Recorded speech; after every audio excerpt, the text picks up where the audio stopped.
las preguntas. Esta era inevitable, ¿eh? Sí, ya.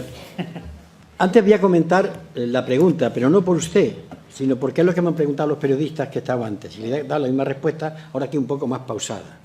Vamos a ver, usted imagínase que llega un enfermo desahuciado y llega un médico y dice, mire usted, venga que usted me cure. Y ya llega uno moribundo, ya está con el, ¿qué diría yo?, los estertores de la agonía, ¿no? Venga que usted me cure. Dice, hombre, y usted, porque he estado en otros médicos pero que no me han curado. Entonces, darle a usted la respuesta que hay que hacer ahora exige una explicación. Vamos a un choque de trenes, conducidos por auténticos insensatos, mentecatos, y me voy a callar, y corruptos. Los dos trenes, conducidos por la corrupción. El choque de trenes se viene preparando en la historia lejana porque nunca se ha sabido y no se ha querido abordar el problema de un Estado plurinacional que es el español. El problema de que el Estado plurinacional es evidente lo tenemos cuando los padres de la Constitución meten la palabrita, primero, la nación española única, indivisible, está muy bien, pero después dicen a continuación que en España hay regiones y nacionalidades. Y cuando uno le pregunta a un catedrático de Derecho Constitucional qué es una nacionalidad, pues te contesta Manuel Fraga, o te contestan padres de la Constitución, como Herrero y Rodríguez de Miñón, o te contesta el catedrático que murió, que era del PSUV de Cataluña, Soletura, y te preguntan, no, es que es lo mismo. Luego ponen nacionalidad para evitar poner nación porque tenían miedo a los militares en aquella gloriosa y divinizada transición. Pero claro, resolvieron el problema para empezar, porque cuando Adolfo Suárez ve que la izquierda, entonces PSUV y el Partido Socialista de Cataluña podían ganar las elecciones, el propio Suárez hizo dos auténticos disparates, que hay que decirlo. Uno, café para todos, y otro, traerse al honorable Tarradellas, para que frenara con el espíritu de la Cataluña que había sido martirizada por Franco, traer una figura y contrarrestar el peligro de una izquierda que aparecía como ganadora en las primeras elecciones.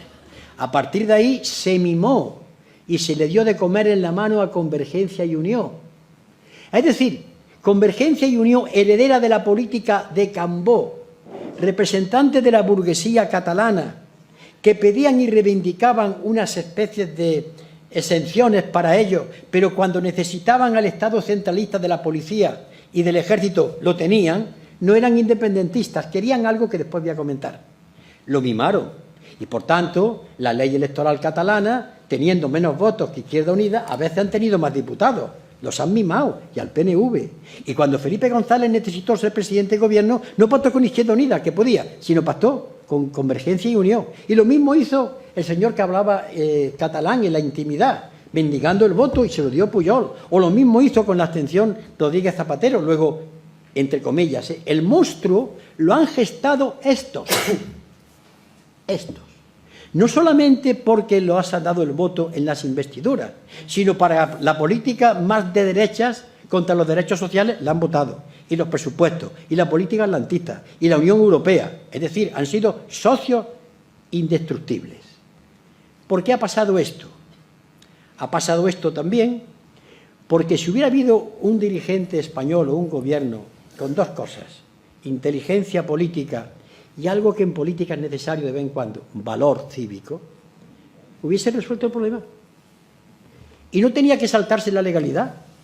España tiene reconocido el derecho de autodeterminación, firmado por Rey Juan Carlos en el Boletín Oficial del Estado el 4 de abril de 1977. Y esto es así, lo diga que no cualquier catedrático que quiera, porque está en el Boletín Oficial del Estado. Y por tanto, podía utilizar eso y hacer una consulta entonces al pueblo catalán. Miren ustedes quieren la independencia, cuidado, depende de qué quórum, cómo va a ser, vamos a discutir. Oigan, ¿saben ustedes que aquí va a haber una frontera? Porque esto no es la Unión Europea. Ustedes saben que el comercio va a haber una aduana, porque esto no es Unión Europea. Ustedes saben que nosotros haremos una carretera que vaya de Zaragoza a Francia para evitar que tengan que ir por el territorio catalán, es decir, las cosas que hay que hacer. Y ustedes saben, un poco de jolgorio, que el Barça va a jugar con el Manresa. Pero claro, esta no es la Liga Española. Y en aquella época, que estoy hablando, en la década prodigiosa, tanto en Cataluña como en Euskadi, la gente no votaría independencia. Pero a la gente hay que preguntarle. Porque si la gente optara por la independencia, para mí eso es sagrado. Ahora bien, que después sepan a qué atenerse, que sean consecuentes con lo que hay. Bien, pues no se ha hecho eso. Y entonces se utilizaba convergencia y unión por intereses de clase. No estoy viendo la lectura de clase en todo esto. Los catalanes no. Los catalanes de la derecha que siempre ha pactado con Madrid. Siempre. Repito, desde Cambó. Falsificando la historia, unos y otros. España no está unida de los Reyes Católicos. Eso históricamente es una mentira increíble. Tampoco Cataluña tuvo esos mártires como Casanova. Se ha inventado mucha historia. Pues bien, de esto de una parte, de la parte más reciente, ¿qué quiere Artur Mas? Yo he oído directamente de los labios de Pujol, en la década prodigiosa, decir que lo que ellos aspiraban era a un Estado libre asociado, que en absoluto querían la independencia. El propio Mas lo había dicho hace unos meses o un año, no querían la independencia. ¿Por qué? Porque es una tontería. ¿Qué querían? ¿Qué es un Estado libre asociado? Pues lo que tuvo Puerto Rico. Ustedes imaginan que Cataluña es un Estado, reconocido como Estado, que se asocia al Reino de España. Comparten el jefe del Estado, en este caso el rey, la política exterior, a pactar y negociar, la política militar, 4 políticas globales y a partir de ahí ustedes el cupo vasco, como tienen los vascos. Eso es lo que quieren. Todas las ventajas, o como dicen en mi barrio de la Madalena, el momio de estar unido a un Estado medianamente fuerte, pero también tener los rasgos de manos libres para mis negocios y sobre todo para que no me metan mano los tribunales de Madrid por mis robos, escarnios y cohechos que estoy haciendo.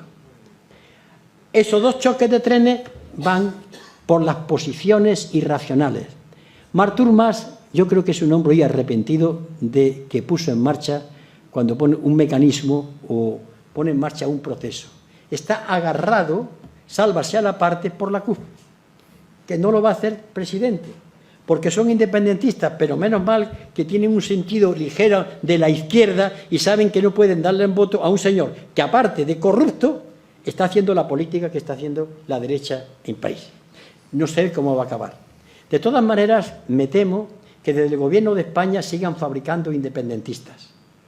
Es decir, sigan actuando sin la inteligencia precisa para ir desarmando todo ese discurso tramposo. Pero para desarmar un discurso tramposo hay que comenzar por no ser un tramposo. Y aquí hay también un tramposo, porque hay debajo unos intereses económicos que son altamente compartidos entre todos. Consecuencia, si usted ahora mismo me pone a mí de presidente, yo no sería, porque no hubiese hecho esto. Pero vamos a aplicar el artículo 155. Mañana hay más gente por la independencia.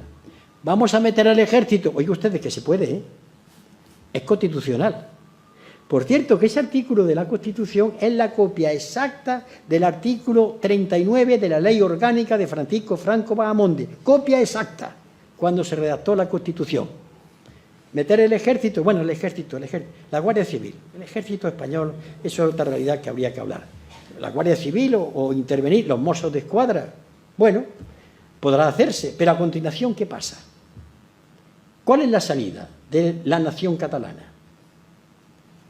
Que empecemos a tener pasquines, el sentido de víctimas, que eso crea mártires, la torpeza cuando en otras cosas de Madrid. Mi opinión, por tanto, es que al final alguien con 2 dedos de frente va a tener que decir, con el tiempo, con el quórum necesario, vamos a hablar del nuevo Estado español. Por eso lo del proceso constituyente. Hay que construir otra vez España. España lleva sin construirse yo no sé cuánto tiempo. Se quiso construir desde la Constitución de Cádiz, porque la Constitución de Cádiz llamó nación española no a la geografía que hay entre los Pirineos y las Canarias, llamó nación española al pueblo soberano español. Por eso, los que no estaban de acuerdo con la Constitución de Cádiz decían, vivan las cadenas y muera la nación. Dirigidos por la Iglesia, entonces, dirigidos por la Iglesia, cuando los majos y majas madrileños y cordobeses traían al rey absoluto y decían, vivan las cadenas. Esa es la solución que yo le digo. En principio, esto termina consultando a la gente, pero con método. Si no, choque de trenes. Un choque de trenes, además, en el que van a pagar mucha gente. Perdone si me he extendido, pero me pasa como al médico. Yo no puedo decirle, pues hago esto, si no tengo en cuenta lo que ha habido anteriormente.